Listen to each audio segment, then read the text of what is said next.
Welcome to Loren's wardrobe. Let's pick an outfit.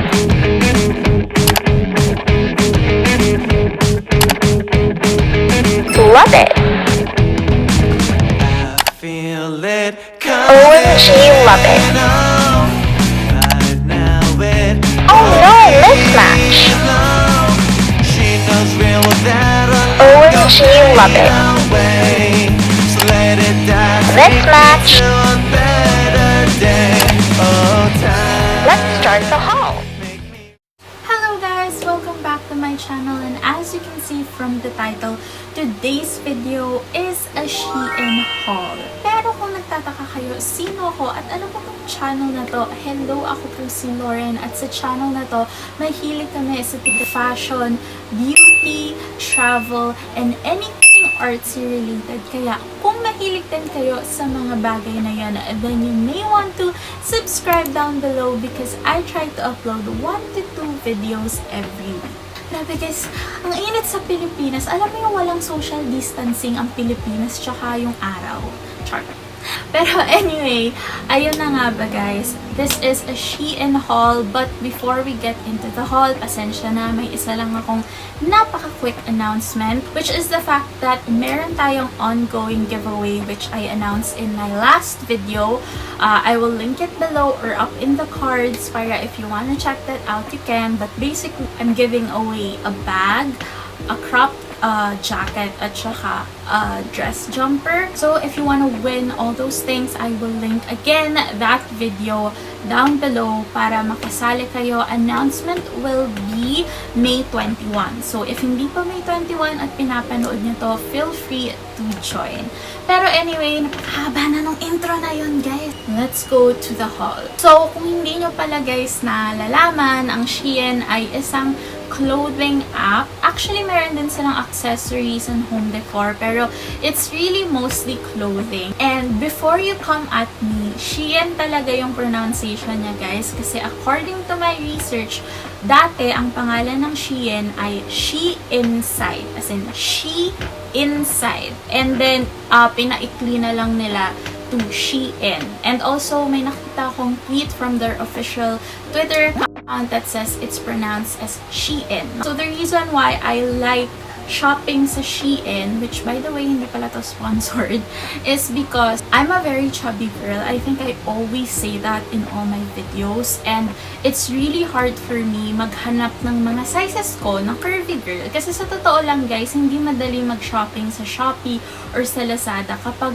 malaman-laman ka. Parang feeling ko minsan hindi pang plus size ang Shopee or ang Lazada, kasi even if my plus size shops, it's very rare and it's not as trendy. Ang nagustuhan ko guys sa SHEIN is unang-una ang laki ng size ranges nila. They have sizes from XS to 4XL, and usually I am a 1 or 2XL, so that is a very big deal for me. But anyway guys, I actually only have 5 items to show to you today. Dahil beshi, napakamahal pa rin sa SHEIN, no?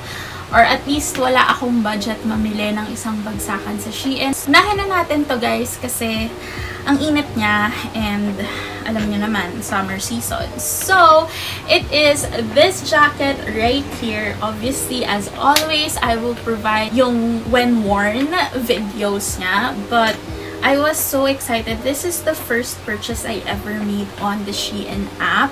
And this is, well, it was advertised as a teddy bear, but this is actually more, di ko alam kung teddy bear or fur, pero masaya pa rin ako. Guys, hindi ko na-memorize yung presyo, so I will just flash it on the screen. But I remember thinking na okay na yung presyo niya, kasi if I go to Zara or Forever 21 or H&M, for sure, times 4 or times 3 yung presyo ng ganitong klaseng jacket doon. So, when I saw na bumagsak yung presyo niya, grinab ko na siya agad. I'm just very happy kasi it's really hard to find a jacket like this on other websites na hindi lalampas ng 1,000 and kasya sa akin. Okay, so the second item that I will show you is isa na namang pangtaas, guys, and it is this adorable top. Yes, adorable beshi. It is this adorable top right here. I believe this was 200 plus pesos. Again, I will just put the price somewhere on the screen. Actually, guys, medyo mesh siya. So, I was kind of worried na kailanganin ko pa magsando sa ilalim. Pero honestly, dahil sobrang tingkad ng kulay niya, I don't really feel the need to wear a sando underneath. Parang yung nude colored bra or skin color na bra is it works na. Kasi hindi naman sobrang pangit tingnan, hindi naman sobrang halata.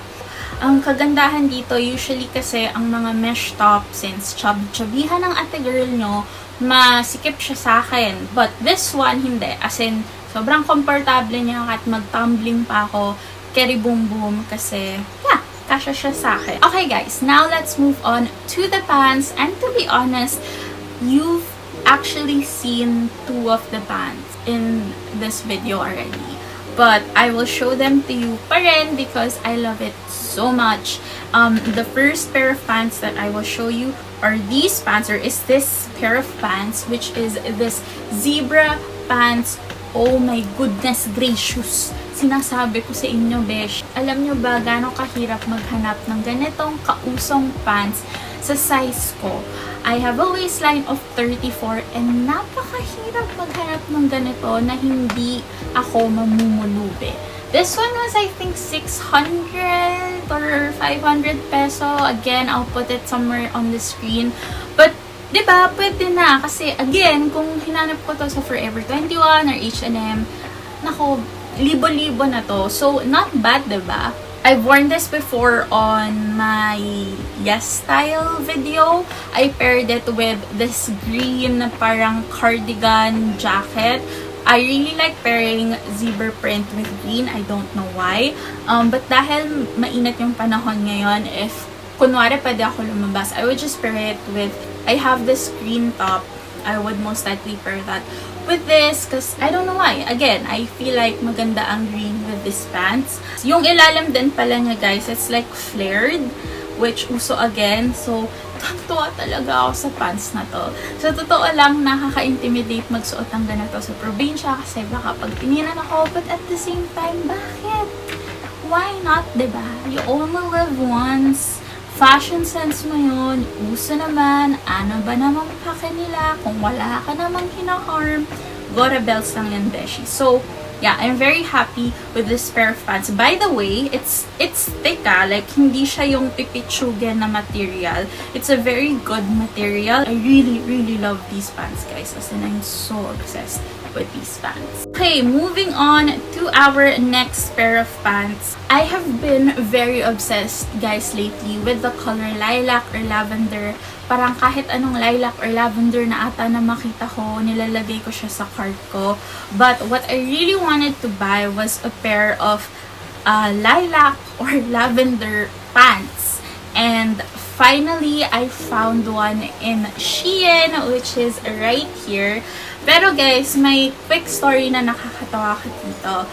Actually, nung nakita ko to, bagsak presyo na siya. I think it was like 300 plus pesos, which mura na yun na, guys. But the thing is, isa na lang yung size, and 4XL na lang. And I usually go for 1 or 2XL. So, sobrang laki talaga niya.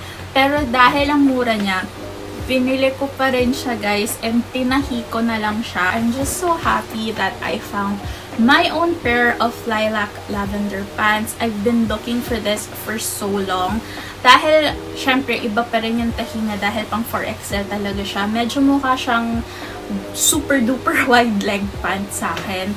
Kahit binawasan ko na yung gilid and binawasan ko na rin yung sa waist. But that's okay. Parang aesthetic pa rin siya tingnan. As you probably saw kanina, I like pairing this with yung heart, pink and heart top ko. I like their colors together. Very uso. So happy with these pair of pants. Alam ko medyo syongat yung pagkatahi ko. Kita nyo ba?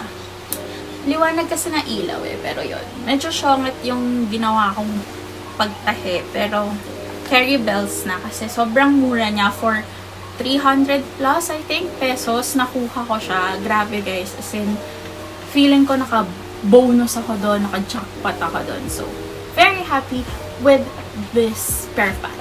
Nasa dulo na tayo, beshi. In fairness, hindi ko alam kung gaano nakahaba tong video na to, pero for me, ang bilis lang kasi 5 items lang, unlike my past hauls.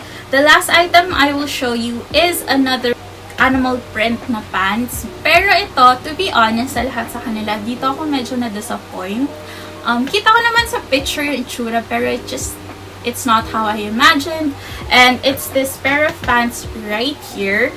It's super stretchy cow print pants. And sa totoo lang guys, sa unang tingin, actually hindi sa unang tingin, pag tinignan mo siya, mukha siyang pajama. Kasi stretchable siya, tapos yung cut niya parang pajama talaga. Tapos yung material niya parang spandex na hindi ko ma-explain. Pero I still wanna keep it kasi uso siya. I might just buy another pair in the future of yung mas mukhang trousers talaga na cow print. But for now, I am happy with this. Medyo may kamahalan siya for what it is. I don't remember exactly how much. Again, I'll put it on the screen. But ito yung medyo fail na item ko sa kanilang lima. But then again, dahil uso nga yung print, I'll keep it na lang. To be honest, it's very comfy. So, if you're looking for a pair of pants na parang gusto mo stylish, pero at the same time, komportable ka, ito, literal, para siyang pajama. Pero at the same time, if you style it up kasi, pwede mo naman siya pagmukaing pang-alis or pang-forma, ganyan. So, there are multiple ways naman to work around something like this. And I'm still happy with it naman. Ay, Diyos ko, alam niyo, kahit ang ikli ng haul na to, pawis ako, pakainit talaga mga besh, hindi ako nag-aircon today. Anyway, ayun lang guys, ayun yung haul ko for today. Sana nagustuhan nyo tong SHEIN haul na to, even though it's very short or there are fewer items. And if you're wondering how long it takes, dahil I believe galing China pa yung mga items na to guys, it usually takes me around 1.5 to 2 weeks before I receive the items, which is kind of longer than what we're used to. Syempre kapag shop your Lazada, parang less than a week na sa atin na, but ganun talaga, for me worth it pa rin. But anyway guys, that is it for this haul. Thank you so much for watching. I hope kahit paano na-enjoy nyo yung haul na to. Again guys, wala tayong pag-giveaway sa video na to dahil may ongoing giveaway pa tayo. Pag natapos yung giveaway na yon, may sunod na naman na giveaway. So again, if you're interested to join the ongoing giveaway, I will link that video below para makasali kayo and makahabol kayo before mag-May 21. But that is it for today. Thank you so much for watching, and I guess I will see you on the next one. Never heard such words come out so